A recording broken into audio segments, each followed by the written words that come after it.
하늘의 말씀 봅니다. 구약성경 욥기 40장 6절 7절입니다. 욥기 40장 6절 7절 두 절을 봅니다. 제가 읽습니다.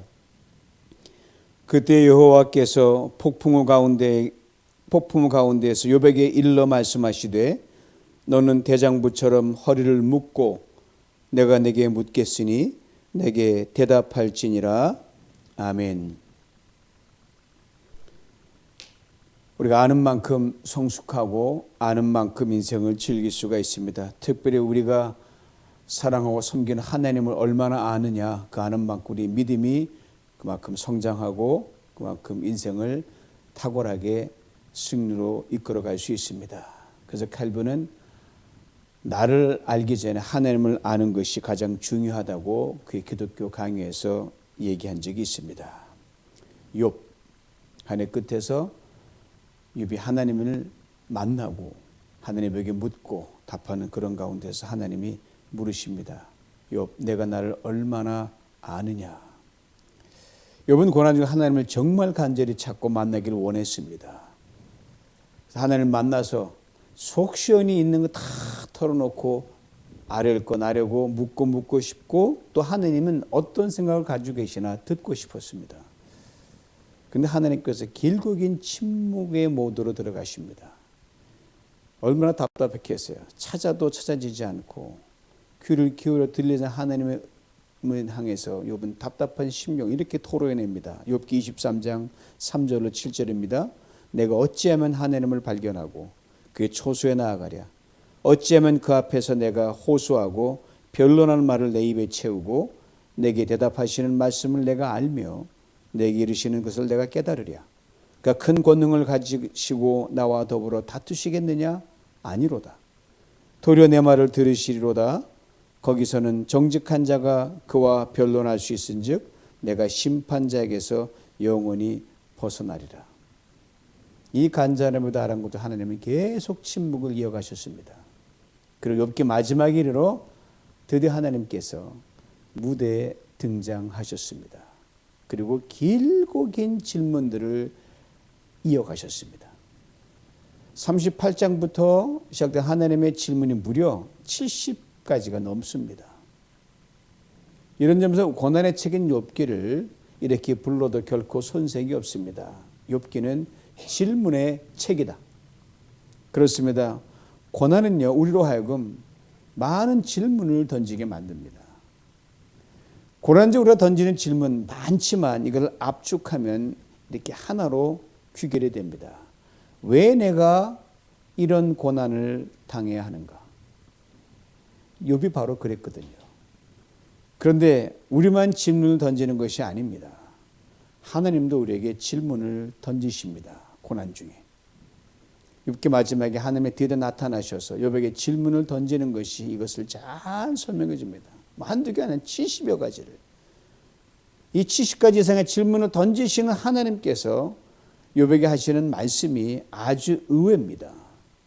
거의 같은 말씀을 두 번 반복하시는데 먼저는 하나님이 처음 등장하셔서 하시는 말씀으로 38장 1절로 3절입니다.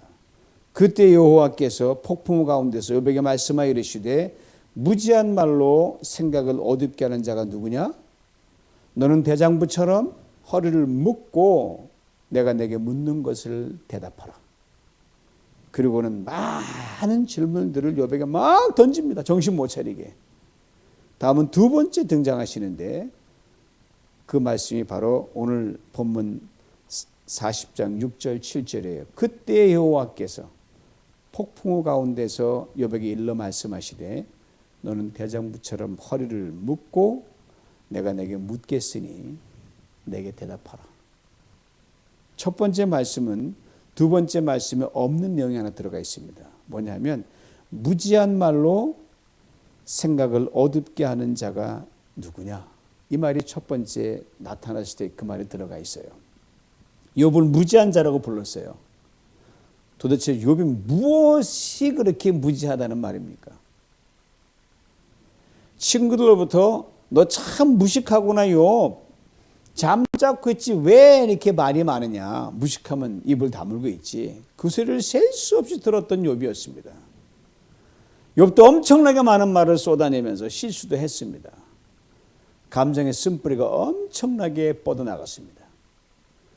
친구들을 자기 의로 어찌하든 꺾어보겠다고 한치의 양보도 하지 않은 게 욥이었습니다.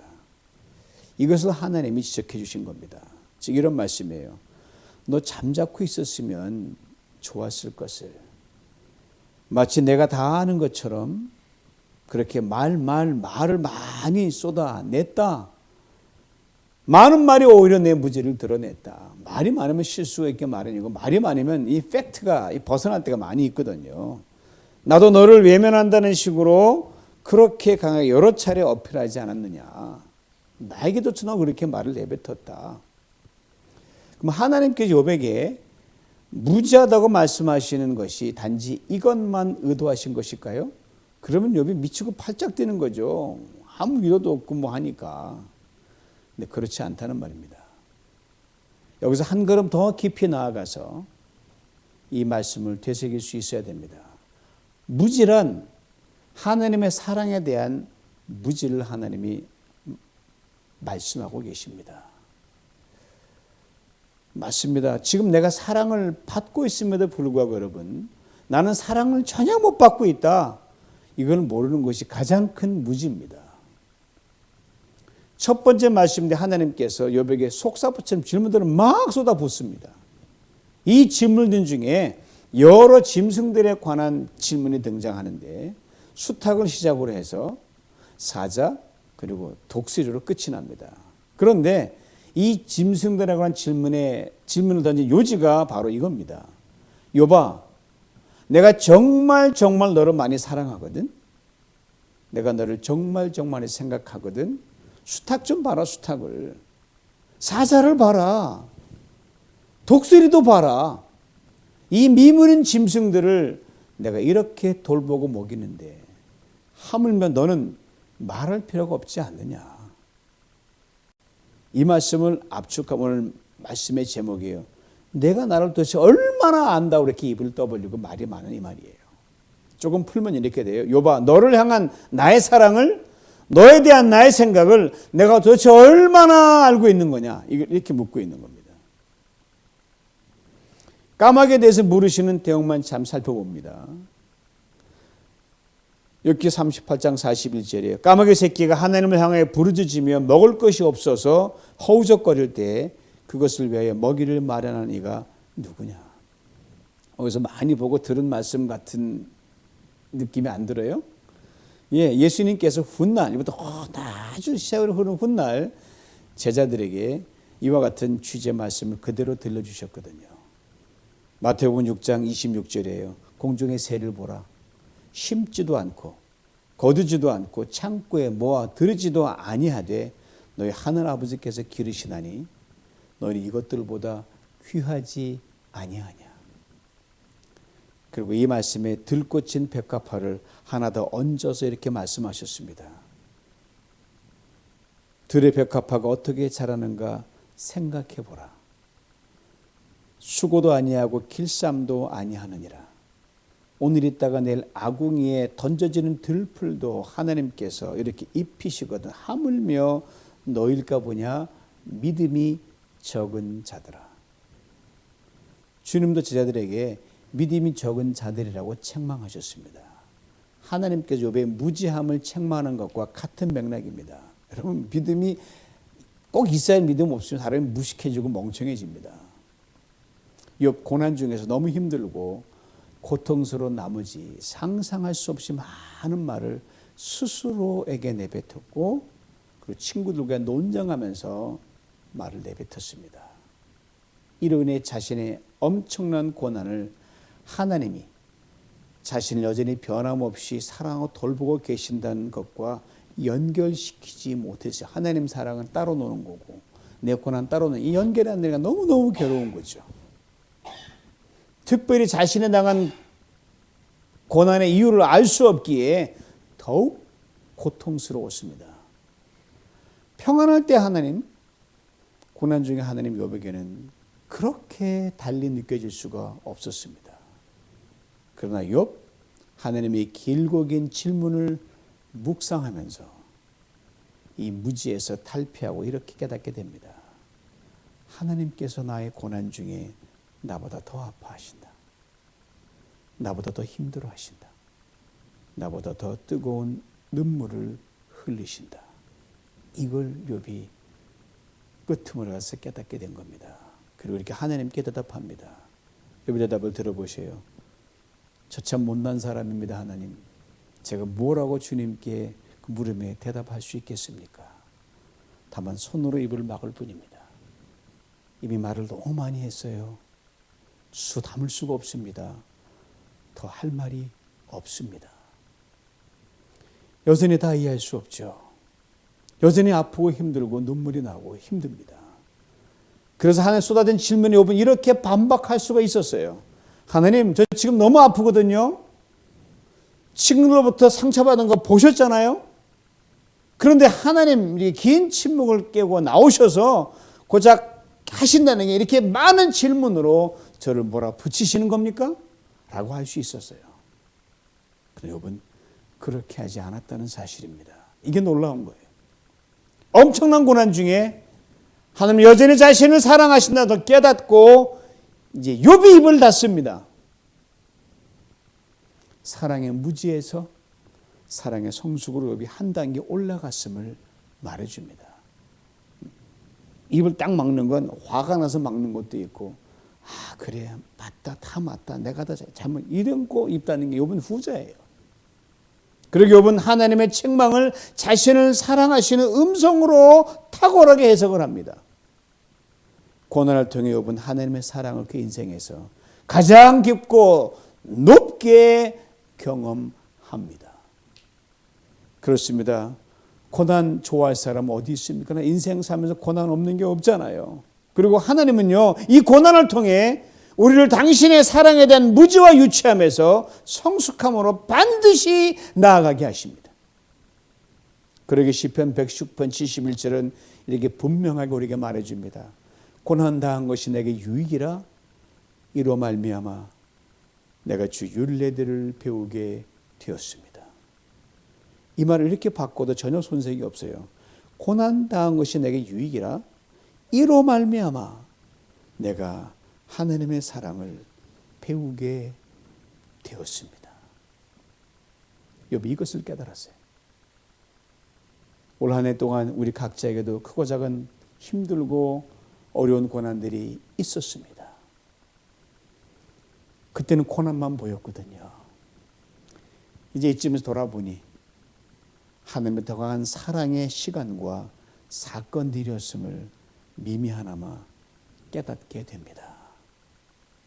그러기에 그때 그 사건 속에서 입을 막고 하나님의 사랑의 고백을 토해내고 우리가 감사했더라면 얼마나 좋았을까.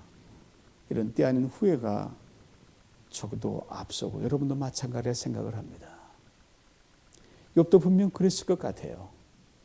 쏟아지는 하나님의 질문을 들으며 이런 심정이었을 것으로 짐작합니다. 아, 내가 참으로 많은 말을 내뱉었구나. 하나님이 여전히 나와 함께 계셔서 나를 더 뜨겁게 사랑하시고 계셨는데 내가 이것에 무지했구나. 입을 그때 다물었어야 됐는데 후회가 막급하다. 욥도 그랬을 거예요. 그렇습니다. 하나님은 고난 중에 우리를 더 뜨겁게 사랑하십니다. 하나님은 고난 중에 우리에게 더 가까이 계십니다.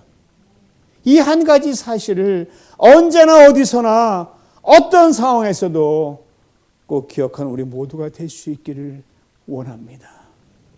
그리고 이것을 아픔 중에 눈물 중에 고통 중에 문제로 사방이 꽉 둘러싸인 그런 중에 깨닫고 고백한다면 하나님 정말 기뻐하실 거예요. 이제 두 번째 나타나셔서 하나님께서 욥에게 하신 말씀을 살펴봅니다. 첫 번째 하신 말씀과는 달리 이번엔 욥을 향해 무지하다란 말을 안 하셔요. 하나님도 알았거든요. 그래 이제 깨달았구나. 안 하시는 거예요. 그리고 이 말씀 뒤에 또 많은 질문들을 욥에게 쏟아내십니다. 그러나 이 많은 질문들을 통해 하나님 물으시는 건 오직 한 가지로 모아집니다. 오늘 보면 40장 8절이 보면 다음 8절이 이걸 말해줍니다. 네가 내 공의를 부인하려고 하느냐? 네가 내 의를 세우려고 나를 악하다 하겠느냐? 즉 하나님의 무수한 질문들은 바로 하나님의 공의에 관한 것이었습니다. 위로저로 찾아왔던 세 친구들이 욥을 인정사정 없이 막 정죄 채찍으로 막 후들겨 팹니다. 그리고 마지막 한 젊은 친구가 쫙 나타나더니 더 심하게 욥을 몰아붙입니다. 근데 욥이 평안한 중에 이들은 상대적으로 욥에 의롭고 깨끗한 삶에 훨씬 못 미쳤던 친구들이었거든요. 보통 때 같으면 어디 감히 욥에게 입을 함부로 덮니까? 그렇지 못했던 친구들이에요. 상황이 역전해도 보통 역전된 게 아니에요. 욥이 무슨 말로 자신을 변호해도 욥의 망가진 형편과 무너진 육신의 몰골을 보면 속된 말로 전혀 체면에 서지 않습니다. 말이 먹혀 들어가지 않습니다. 이들은 더군다나 건강합니다. 아프지도 않아요. 아무런 문제도 없어요. 까닭없이 고난을 당하는 욥은 마치 악인이 잘되고 형통하는 것으로 욥의 눈엔 비춰지는 거예요. 속이 막 뒤집히는 거예요. 시간이 흐릅니다. 욥도 이 친구들이 여과 없이 거친 말을 쏟아냅니다. 이렇게 외칩니다. 도대체 하나님의 공의는 어디로 갔단 말인가? 욥의 눈에 이들은 더 이상 친구가 아닙니다. 원수도 보통 원수가 아닙니다. 악해도 보통 악한 사람들이 아닙니다. 바로 여기서 욥의 심령의 균형이 무너집니다. 어느덧 욥이 하나님처럼 이들을 심판합니다. 생각 같은 이 친구들, 아니 이런 부류의 사람들 신속히 싹 사라지기를 욥이 바랬을지도 몰라요. 이런 욥에게 오늘 본문 이후 하나님께 수많은 질문들을 쏟아내십니다. 그런데 앞선 질문들과 확연히 다른 것이 하나 있어요. 앞에서는 우주 기원부터 시작해서 수많은 짐승들을 많이 하나님 말씀하셨는데 이번에는 거대한 짐승 딱 둘만 하나님 말씀하십니다. 45장 15절에 등장하는 베헤못, 그리고 41장 1절에 등장하는 리오야단이 그것입니다. 그리고 이것을 통해 하나님의 공의를 탁월하게 하나님이 설명하고 풀어가십니다. 베헤못과 리오야단, 이 두 개의 짐승에 대해 많은 질문을 던지시고 또 설명하십니다. 땅에 사는 크고 무서운 짐승으로 베헤못을 예를 드시고 바다에 사는 크고 무서운 짐승으로 리오야단을 예를 드십니다. 이 두 짐승에 대해 너무 많은 신학적인 의미를 두는 경향이 있지만 결코 바람직하지 않습니다. 쓸데없는 짓이에요. 그냥 하나님께 욥을 깨우치시려고 예를 삼았다, 그 정도만 알면 끝, 충분합니다. 그러면 베헤못은 아주 거대한 하마 정도로 생각하시면 되고요. 리오야단은 또 거대한 악어, 악어도 보통 슈퍼 사이즈 악어로 생각하시면 돼요. 베헤못과 리오야단은 당시의 사람들에게 최상위 포식자로 알려져 있는 동물이었습니다. 탁 하면 금방 감이 딱 잡혀요. 땅의 어느 곳도 베헤못 앞에서는 꼼짝 못합니다. 물속의 어느 곳도 리오야단 앞에서는 꼼짝 못합니다. 물론 사자나 곰 또는 코끼리, 이것도 예를 들 수 있지만 당시 사람들의 인식에 깊이 박혀있는 강력한 이미지로 자리 잡은 이 두 짐승, 베헤못과 리오야단은 꼭 집어서 말해서 가장 그게 빠르게 이해가 되니까 이 두 짐승 앞에서 여러분 다른 모든 순진하고 약한 짐승은 맥을 추지 못합니다. 고래 두 짐승은 두려움과 공포의 대상입니다. 이것들이 눈에 띄면 어느 것도 살아남지 못해요. 끝장이에요. 이 거대한 짐승들을 만들어서 육지와 바다를 해집게 하신 분이 누구냐? 하나님이라는 것을 욥에게 상기시킵니다. 어찌 보면 아주 고약하고 못된 짐승들이에요. 그리고 베헤못과 리오야단은 세상의 거대한 악과 빗댈 수 있습니다. 하나님의 손안에 이 두 짐승들이 살아가고 있다고 하나님이 말씀하십니다. 바로 이 두 짐승을 예를 들면서 욥의 절규에 하나님은 질문으로 답하십니다. 욥이 절규합니다. 하나님, 세상의 악이 거대한 베헤못과 리오야단처럼 종횡무진합니다. 활보합니다. 왜 이걸 그냥 보고만 계십니까? 하나님 도대체 못하고 계십니까? 나도 약에 찢기고 무너지고 이 못된 내 놈들 때문에 죽을 지경입니다. 하나님 왜 침묵하십니까? 하나님 물으십니다. 배의 못을 봐라. 내가 너를 지은 것 같이 그것도 내가 지었거든. 내가 이것을 잡을 수 있겠느냐? 갈고리를 그 코를 꿰 수 있겠느냐? 하나님이 또 물으십니다. 내가 낚시로 리오야단을 그 거대한 슈퍼 사이즈 악어를 끌어낼 수 있겠느냐? 노끈으로 그 혀를 묶을 수 있겠느냐? 이 물음을 통해 하나님 욥에게 이렇게 말씀하려고 하십니다. 욥아, 베헤못과 리오야단을 네가 어떻게 할 수 없듯이 내가 아무리 날고 뛰고 몸부림쳐도 세상의 악을 내가 어찌할 수 없다. 이렇게 분명하게 정리하십니다. 욥아, 세상에 차고 넘치는 악인과 교만한 자를 내가 하나 남김없이 다 정리할 수 있으면 해봐라. 그러면 내가 너를 인정해 주마. 그런데 욥은 친구들과의 길고 긴 힘든 말싸움을 통해서 자신이 그렇게 할 수 있고 또 그 정도 의와 능력 있는 존재라는 말을 은연중에 친구들에게 막 내뱉었거든요. 할 수도 없는 친구가. 그러는 사이에 어느덧 상대적인 자기의 의에 사로잡혀서 하나님처럼 말을 내뱉고 있었습니다. 불과 다 세상의 모든 악을 상대했다면 그나마 보람이 있지만 딱 4명을 상대하면서 욥은 세상이 다 악하다, 못돼 먹었다, 불에 도저히 눈 뜨고 볼 수 없다고 그렇게 원망했습니다. 자기도 어느새 친구들처럼 말에 가시를 잔뜩 실었습니다. 뾰족한 칼날을 세웠습니다. 그러는 사이에 하늘을 향한 초점이 흐려졌습니다. 그렇습니다. 사람이 자기 의에 잡히면요, 하늘을 향한 초점이 반드시 흐려집니다. 하나님이 세상의 악에 대해 방관하고 계신다, 그렇게만 생각해버리고 맙니다. 욥의 생각을 훤히 꿰뚫어 보시는 하나님께 이렇게 말씀하십니다. 내가 공의를 세우지 않는다고 그렇게 난리냐? 이것은 곧 내가 불의를 방관하는 게 내가 악하다고 하는 것과 똑같지 않느냐? 맞습니다. 욥이 고난 중에 너무 앞서갔습니다. 판단이 너무 빨랐고 지나쳤습니다. 어떻게든 자신의 힘으로 사람을 고쳐보고 해서 악의 문제 해결해 보려고 그렇게 몸부림쳤습니다. 그런데 이 모든 것이 다 쓸데없이라는 것을 하나님 쏟아진 질문을 통해 욥은 깨닫기 시작합니다. 거대한 베헤못과 리오야단을 한치 오차 없이 하나님께 다스리듯이 세상의 악도 한치 오차 없이 하나님이 통제하시고 다스리고 있다는 것을 욥이 깨닫기 시작합니다. 이런 욥에게서 우리 자신의 모습을 우리는 발견하게 됩니다. 똑같거든요, 우리 모습들이요. 우리의 상대적인 의를 가지고 세상에 일어나고 있는 온갖 모순되고 악하고 요지경 같은 일들을 보면서 고양이가 다 땅에 떨어졌어. 하나님 뭐 하시는 거야? 주먹을 팍 쥐고 핏대를 내는 우리들의 모습을 보게 됩니다. 그리고 너무 쉽게 세상의 종말을 입에 담습니다.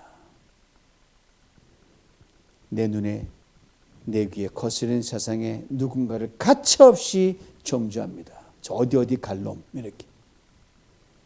이런 우리에게 하나님 이렇게 동일한 질문을 던지십니다. 내가 나를 얼마나 아느냐? 그러게 성경 우리에게 분명히 말해줍니다. 시편 37편 1절의 말씀입니다. 악을 행하는 자들 때문에 불평하지 말며 불의를 행하는 자들을 시기하지 말지어다. 자기 길이 형통하며 악한 꾀를 이루는 자 때문에 불평하지 말지어다.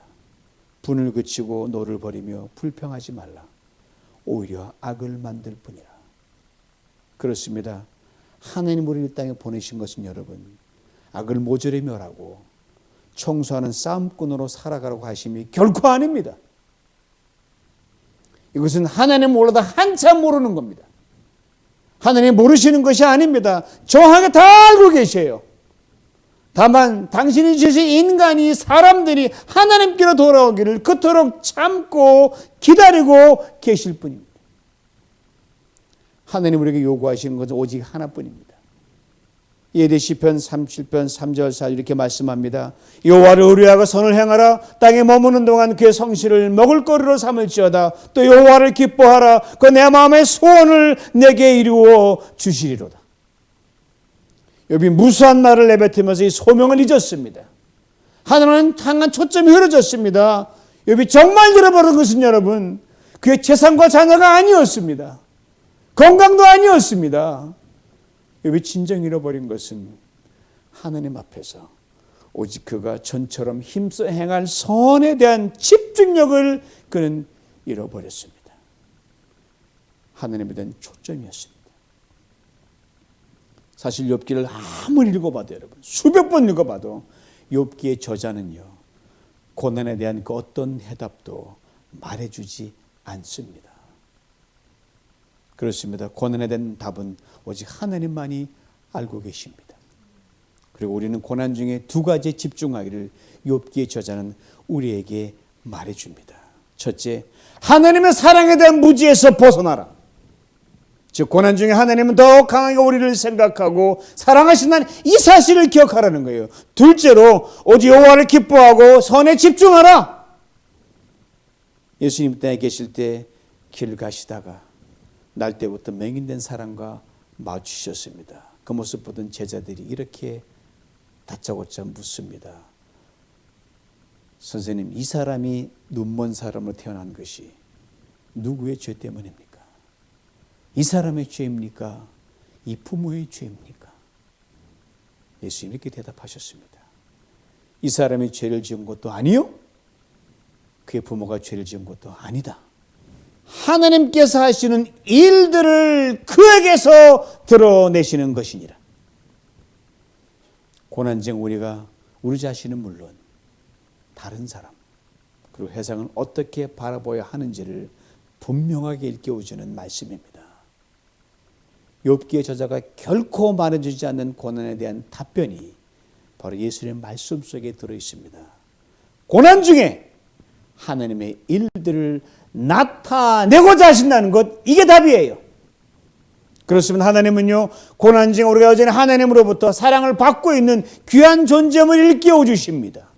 하나님은요, 고난 중에 특별히 나는 안 풀리고 고통스럽고 힘들어 죽겠는데 정작 벌받아야 할 사람들은 잘 나오고 있는 것을 보면서 원망과 불평, 쓴뿌리를 내지 말고 오직 하나님을 더욱 기뻐하고 선에 집중할 것을 일깨워 주십니다.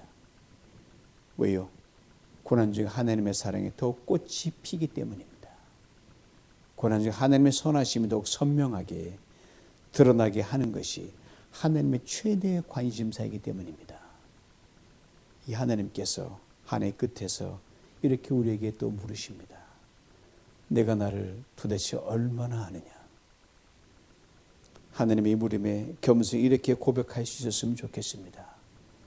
한 해 끝에서 조금 늦은 감은 있지만 말입니다. 먼저는 하나님 돌아보니 제가 힘들고 어려운 고난 중에도 나를 더 많이 사랑해 주셨습니다. 이제 이 사랑으로 하나님을 다시 알며 한 해를 마무리하겠습니다. 두 번째, 하나님 돌아보니 제가 하나님께 대한 초점을 잃었던 적이 참 많았습니다. 그럼에도 하나님 저를 참으로 선대해 주셨습니다. 감사함으로 하나님을 다시 알며 한 해를 마무리하길 원합니다. 이 고백과 함께 다시 새롭게 맞는 2022년 새해는 고난 중에 오히려 하나님의 사랑을 더 깊이 깨닫고 고난 중에 더 선을 이루는 하나님의 영광을 돌리고 하나님 아는 지식이 큰 진보를 이루는 복된 성도들 될 수 있기를 주님의 이름으로 축원합니다. 하나님 아버지 감사합니다. 아무것도 모르면서 많이 아는 것처럼 무수한 말을 내뱉었습니다. 내게로 오지는 여러 가지 많은 유지금 같고 모순되는 많은 걸 통하여 세상을 싸잡아서 다 비난하고 모든 사람들을 향하여 비난의 화살을 던지고 주먹을 불끈 줬던 우리의 못난 모습들도 있었습니다. 하나님, 그런 사이 우리 하나님 초점을 놓치고 하나님의 사랑을 받는 자라는 걸 깊이 깨닫지 못하고 하나님 명하신 선을 향한 사명을 놓쳤던 것이 많았던 것을 이제야 다시 돌아보며 하나님 내게 물으시는 그 질문 앞에 하나님 죄송합니다. 하나님을 신실하게 아는 자로 섬유 하늘을 보내고 맡겠습니다. 이렇게 고백하며 나갑니다. 우리를 붙들어 주시고 이 한 해 끝에서 전능하신 하나님 주의 사랑에 더 눈뜨고 주 사랑에 더 눈을 뜰 수 있는 우리 모두가 되게 하여 주시옵소서. 예수님의 이름으로 기도하옵나이다. 아멘.